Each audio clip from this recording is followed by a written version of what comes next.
Ça y est, c'est l'été, même si ça se voit pas. Et forcément, vous avez envie de continuer à vous entraîner, j'en suis certain. Pour ça, on va vous donner 7 astuces pour bien faire du shadowboxing. Et ça, on va le faire dans 7 vidéos. Comme ça, chaque astuce sera bien développée. Donc surtout, n'oubliez pas de vous abonner pour ne pas louper les prochaines vidéos. On commence tout de suite sur les déplacements.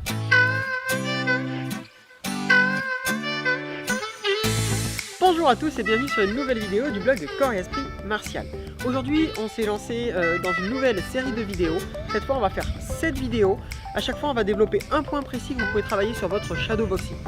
Bien sûr, ce ne sont pas les seuls points que vous pouvez travailler, mais on vous a donné les grands axes. Enfin ça, c'est si vous avez décidé de ne pas faire de pause. Parce que peut-être qu'en lisant l'article qui a juste en dessous ou en voyant la vidéo qui a là-haut dans le i de l'information, eh bien vous pouvez décider de faire des pauses et vous aurez toutes les bonnes excuses pour en prendre. Et aujourd'hui, on va travailler ce qui est essentiel pour moi dans le cadre d'un combat, que ce soit un combat de projection, que ce soit un combat pied-point, un combat mixte, c'est vraiment le déplacement. Celui qui n'a pas de déplacement, il va se faire manger, il ne peut pas gérer la distance et c'est un vrai problème. Donc aujourd'hui, on va vous donner 4 astuces pour bien maîtriser les déplacements. Mais avant ça, je vous invite vraiment à vous abonner à la chaîne et à activer la petite clochette juste là-dessous pour être au courant de toutes les prochaines vidéos qui sortiront, pas seulement celles sur la série sur Shadowboxing, mais cet été on continue à produire des vidéos, donc comme ça vous pourrez rester informé et rester motivé.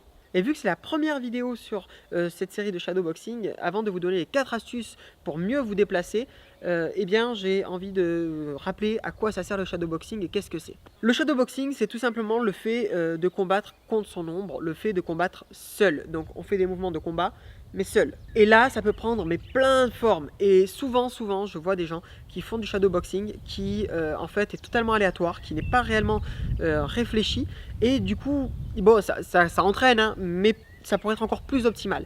Donc c'est pour ça qu'on va vraiment voir chaque jour un point précis à entraîner et de cette façon pour rendre votre shadowboxing le plus efficace possible. Et c'est vrai que le shadow, on le voit beaucoup plus dans les sports pied-point, voilà, où il y a de l'impact, mais on peut très bien le faire aussi dans ce qui est des sports de projection. Et à chaque fois, on fera bien attention à vous donner un exemple pour ceux qui font du sport de projection. Et avant de commencer ces 4 astuces, on voudrait savoir si vous faites déjà du shadow et voilà, est-ce que vous l'organisez ou est-ce que vous le faites plutôt à l'instinct du jour.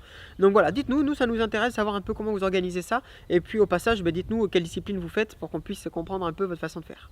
Et vu que nous on essaye de l'ouvrir à tout le monde ce shadow, hein, même au sport de projection, n'hésitez surtout pas à le partager à l'ensemble de vos amis pour que tout le monde ait des idées sur quoi travailler cet été. Donc comme je vous le disais, aujourd'hui on va travailler sur les déplacements, c'est pour moi le cœur de n'importe quelle pratique. C'est-à-dire que si quelqu'un se déplace assez bien, vous aurez beaucoup de mal à le toucher. Et si vous avez du mal à le toucher, eh bien, il va dominer le combat en fait. C'est lui qui va décider quand est-ce qu'il va rentrer, quand est-ce qu'il va sortir. Et vous ne ferez que subir. Donc pour moi, le shadow est vraiment un moment clé pour bosser sur ces déplacements. Parce que vous pouvez vous entraîner à faire le bon déplacement plusieurs fois, à vraiment travailler le geste technique. C'est vraiment un des avantages du shadowboxing globalement. On peut travailler le geste technique. Et voilà, donc on va avoir 4 astuces pour bien bosser votre déplacement. Et là, sur le déplacement, qu'on soit en combat de projection, en combat pied-point, aucune importance. Vous travaillez le déplacement qui correspond à votre discipline, bien entendu. Voilà, moi je vais montrer avec des déplacements assez basiques, mais chacun fait avec le déplacement qui lui correspond. Et si vous êtes déjà bien motivé par tout ça, je vous invite à liker la vidéo juste en dessous, parce que nous, ça nous soutient énormément et ça nous permet d'être mieux référencés sur YouTube et toucher beaucoup plus de personnes. Donc n'hésitez pas à le faire. Première chose, j'en parlais, on peut travailler la qualité du déplacement. C'est le moment où vous allez travailler vraiment sur la qualité. Ne cherchez pas forcément tout le temps à faire de la quantité, c'est le moment de travailler en enchaînant les déplacements, en faisant le bon déplacement au bon moment. Voilà, c'est le moment où vous pouvez vous concentrer là-dessus. Donc vraiment, n'hésitez pas à le faire. Je vous montre tout de suite des exemples de ce que vous pouvez faire sur les différents types de déplacements. Ah, et bien sûr, n'oubliez pas, vous vous déplacez dans tous les sens. Avant, arrière, gauche, droite. Voilà, ça c'est obligatoire. Il ne faut pas faire de déplacement qu'en avant. Ça, c'est aussi une erreur que je vois souvent. En shadow, on avance. Il faut aussi apprendre à reculer, décaler. C'est très important. Donc bon, les 3 grands types de déplacements que vous pouvez retrouver, hein, tout simplement. Ne pas glisser. D'accord? C'est le pied dans la direction dans laquelle je vais qui bouge d'abord. Si je vais vers l'avant, c'est le pied avant. Si je vais vers l'arrière, c'est le pied arrière. Si je vais à droite, c'est le pied droit. Si je vais à gauche, c'est le pied gauche. Voilà, après on oublie, car bien entendu, on n'est pas obligé de rester sur une croix. Le deuxième grand pas, hein, le pas chassé et pas le pas glissé, c'est-à-dire que si je vais vers l'avant, c'est le pied arrière qui bouge d'abord. D'accord? Si je vais à l'arrière, c'est le pied avant. D'accord? Voilà. D'accord? Si je vais sur la gauche, ben, c'est le pied droit. Si je vais sur la droite, c'est le pied gauche. Donc ça, c'est un pas qui est utile pour gagner en distance. C'est-à-dire que si je veux faire un pas glissé où je vais loin, je vais être obligé de me jeter. Alors, il y a des stratégies où ça marche. Mais sur le pas chassé, vu que j'ai le pied ici, je peux beaucoup plus pousser que là, celui-là où je vais chercher en avant. Là, je vais venir ici et je vais pouvoir beaucoup plus pousser et aller facilement gagner la distance. Troisième pas, le pas normal, le pas en marche croisée. Voilà. Souvent, c'est quand on va lancer ici, et puis qu'on voit qu'il se déplace mais qu'on peut le toucher, bam, on va le suivre. Voilà, c'est souvent ça qui se passe. Ou au contraire, bah, je suis en train de reculer pour esquiver quelque chose, hop là, je le laisse passer. Voilà. Bien, une fois que vous avez travaillé la qualité de vos déplacements, qu'est-ce que vous pouvez également faire?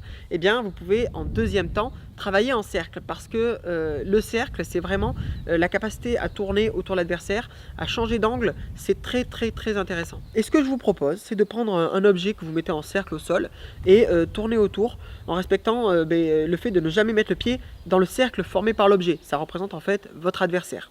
Et de cette façon, vous allez travailler vos déplacements. C'est assez intéressant, moi je trouve que c'est plutôt pertinent, j'ai vu souvent ça utilisé par exemple en boxe anglaise, c'est pas mal du tout. Bien sûr, si vous avez un sac de frappe, vous pouvez faire la même chose autour du sac de frappe, ça fait tout à fait l'effet. Et ça, c'est un travail que vous allez pouvoir faire, par exemple, pour travailler votre esquive, des accès, mais aussi, par exemple, travailler sur le fait d'avancer et de désaxer petit à petit pour continuer à contrôler l'adversaire. Si vous avancez devant, droit devant comme une locomotive, au bout d'un moment, il va choper le temps, il va choper le timing, il va vous contrôler, alors que si vous désaxez, vous avez plus de chances de prendre le contrôle. Donc là, par exemple, j'ai utilisé un élastique pour faire un semi-cercle, c'est pas très grave si c'est pas totalement circulaire, et là, je vais me déplacer.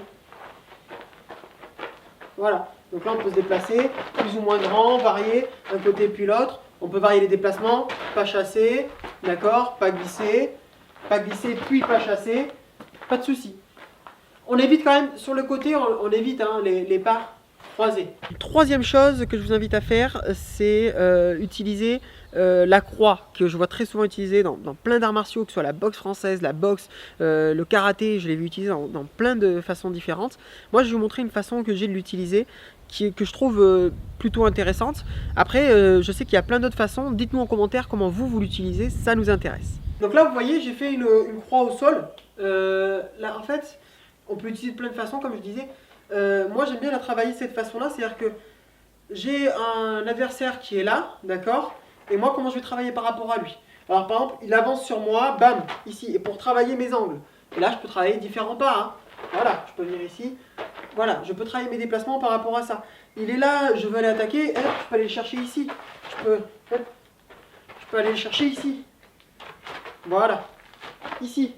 Il y a plein de possibilités. D'accord? Je vais venir, il y a même des mouvements comme ça. Alors ça, c'est des mouvements qu'on voit moins souvent.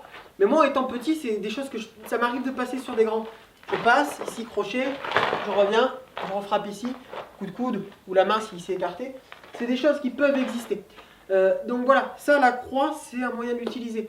Et ce qui est bien, c'est que vous pouvez travailler en avançant et en reculant dans toutes les directions. J'ai un partenaire, par exemple, qui cette fois est sur cet axe-là. Il a réussi à me déborder, ici, et j'ai envie d'aller chercher là-bas. Ben, là, je vais pouvoir travailler sur mes déplacements. Ici. C'est une proposition. Je pourrais très bien venir ici. Un déplacement en 2 temps. C'est intéressant. On peut travailler sur plusieurs temps aussi avec cet exercice-là. Tout simplement, vous êtes là, et premier temps, je sors de ce quart-là, je me mets à l'abri. Deuxième temps, je me redécale. Troisième temps, je le déborde. Voilà, ça peut se faire. L'avantage, c'est aussi que vous pouvez passer à travers. C'est-à-dire que si vous voulez faire des techniques de projection, par exemple les balayages, etc., vous pouvez vraiment venir très proche. C'est-à-dire que si votre partenaire est là, vous pouvez très bien venir là, hop, ici. C'est-à-dire que là, sa jambe est sur cette ligne-là, normalement, vous pouvez y aller. Enfin, quatrième chose, varier les déplacements tout simplement entre eux. Ne pas rester que sur des déplacements par exemple circulaires ou que sur des déplacements avancés, reculés, gauche, droite. Mais voilà, mêler un peu tout ça pour pouvoir mieux rebondir en combat. Je trouve que les déplacements libres sont intéressants, notamment pour apprendre la qualité d'appui et à repartir selon comment on a l'appui. Parce que si par exemple j'ai mis mon pied comme ça et que mon adversaire est là, j'ai pas les mêmes opportunités que si j'ai mis mon pied ici. C'est pas du tout la même chose. Mais c'est pareil, j'ai pas les mêmes opportunités ici qu'ici. Ici, ça m'ouvre des opportunités pour aller me placer sur la jambe arrière. Ça m'ouvre des opportunités pour revenir ici crocheter plus facilement que si je suis là où je suis moins stable. Donc ça va dépendre de votre style, mais ça va vous permettre surtout d'enchaîner et d'apprendre à vous adapter. C'est pour ça que les déplacements doivent toujours être au service de quelque chose. Mais tout ça, on y reviendra dans la dernière vidéo de la semaine sur les 3 piliers nécessaires pour bien faire le shadowboxing. Après, pour bien entraîner ces déplacements, on reviendra dessus dans d'autres vidéos. Il y a des choses à faire en plus, notamment dans la vidéo 3 et la dernière vidéo, la 7e. Donc on vous invite à vous abonner et à activer la clochette pour ne pas louper ces vidéos si ça vous intéresse. Voilà, on termine cette vidéo, j'espère qu'elle vous a plu. Si vous avez d'autres moyens d'entraîner vos déplacements, c'est hyper intéressant.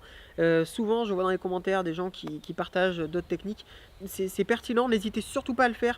On est là pour échanger et pour progresser tous ensemble, donc n'importe quel exercice est toujours le bienvenu. Et si le shadow, vous n'avez pas trop envie d'en faire en ce moment, mais que vous voulez travailler la souplesse, n'oubliez pas que vous avez votre méthode d'assouplissement gratuite juste en dessous. Vous pouvez la télécharger, il y a l'e-book et une vidéo qui vous explique tout. C'est dédié aux arts martiaux et aux sports de combat, donc c'est vraiment pour ce que vous faites. N'hésitez pas. Et nous, on vous dit à demain pour la prochaine vidéo sur le shadow. Tchou bye!